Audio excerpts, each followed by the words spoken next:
Bakit walang pera ang beshi ko? Kasi panay milk tea ang beshi ko.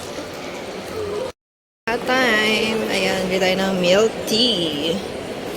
Ayan, Trios. Ito, Trios. Biyo, ano to? Masarap to. Cherry Trios. Plastic bag po natin. Wag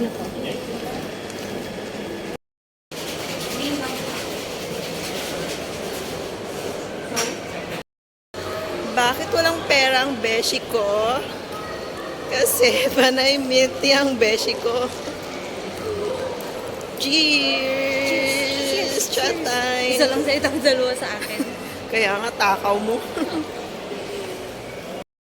At ito nga pala yung favorite namin na flavor, guys. Ang QQ flavor ng Chat Time. Ayan, meron siyang mga pearls o yung sago na bilog-bilog. At meron naman yung gulaman, yung mga square. Ayan, super sarap. At yan talagang aming